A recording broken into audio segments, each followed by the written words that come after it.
All right, Kellen, now we're going to take a look at your butterfly from the above view, over water view from the side. And a couple things stand out to me when I was watching your video of your butterfly. Number one, at the entry, you have a little bit of splash, as you can see here as I'm keeping it paused in this frame. You can see that the upper arms create a little bit of a splash out in front, a little bit of drag. We'll talk about that. The other thing that we kind of see is that the feet tend to really lift out of the water on your second kick, so you're getting them a little too high. I'd like to see them at the surface, maybe a little above the surface of the water. You'll get another couple of views that will show you where the feet are really high above the water. And then the other thing, there's a slight pause out in front of the stroke. So if we get out here and then you enter the water, there's just a slight pause before you start your catch. And unlike breaststroke, you're really not looking to finish the kick and then start the hands. The hands are always in motion. So you reach to your furthest point and you want to keep them moving. I timed your stroke rate on this video and it was 1.7 seconds per pull. That's a little slow. We want to be 1.3 or faster and ideally around 1.1 seconds per pull. So that's from your hand entering the water to your hand entering the water again, and that's how I take stroke rate. And 1.7 tells me that you are pausing out in front of the stroke, and that's slowing everything down. Now there's a couple reasons pausing can happen, and I think it's why you're over kicking a little bit.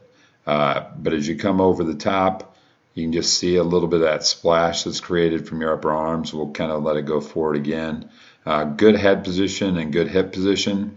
As you're coming around here, we can kind of see nice low arms over the top of the water. And you just see right when you get to here, you can just see that elbow entering the water right here and also on this side. So you can just see right at the elbows and the upper arms, you can just see a little bit of an early entry. That's going to slow you down a little bit, so we definitely would like to see that cleaner as you come over. As you get in front, that's when the hands want to enter, and they should be leading the way.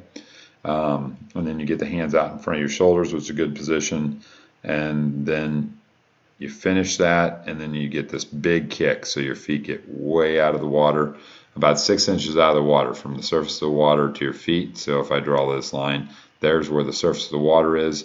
Here's where your feet are. So that's a good 6 to 8 inches out of the water. We'd like them just above the water, but not that high. I think a lot of that happens because you kick more from your knees and not so much from your core and your hips. So we'll want to work on that and try to get your kick to be generated a little bit more from your body, your core, rather than just bending the knees. We want to bend the knees, but we don't want that to be the only thing that we're driving the kick from.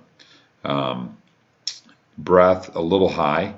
So if you can see here, I would like to see you lift your chin forward and not up. So right here, I'd like to see your chin right here. It should be further out in front of your body a little bit more. And you can see how you got your chin off the surface of the water. So there's about 2 inches between the surface of the water and your chin, and you're kind of lifting that head up high. That might be creating some of that early entry with the upper arms and the elbows because you're lifting up and then falling a little bit when the arms are coming over the top. But nevertheless, we'd like to see you lift that chin forward in the breath, keep the chin on top of the water, and be pulling yourself into the breath. So pulling yourself forward for the breath, not up. And as you go forward, again, you're doing a good job keeping the thumbs down, coming around in the stroke. Again, you can just kind of see, even when it's in slow motion, that the arms pause out in front. And hopefully we can see some of that on the underwater view as well. As you're coming towards the wall, one thing I notice on your turn, so as you're coming into the wall, we'll let it go into the wall, pretty much normal speed. As you come into the wall, the first thing you do is raise your head. In terms of a turn, I want the knees to get closer to the wall before the head raises out of the water. So your head's here. I think the head should still be in the water as those knees are coming in underneath the body. It creates a more of a tuck and a faster rotation if you don't lift the head first. So you're just lifting the head a little too early on the turn. As you come out of that, arm could be a little tighter behind the head. as you go through the turn. So you can see it's here and then there. I would like to see the elbow there, but then the hand tighter right behind the ear in terms of the turn. That could help too, is creating more speed coming off the wall. We'll see from underwater, the underwater kicks and the depth of your push off. It seems to be pretty good. Again, your kicks seem to be a little bit more just from your knees and not from your body.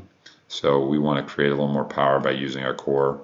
Again, as you come around, a little bit of an elbow bend, but not too much of one. So, you know, it could get a little better there, but we'll see from the front view too what to work on. But really just three things that I think are important in your butterfly. One is not over kicking on that second kick. Number two, having the arms come over a little cleaner. And number three, not pausing out in front and slowing down that stroke rate.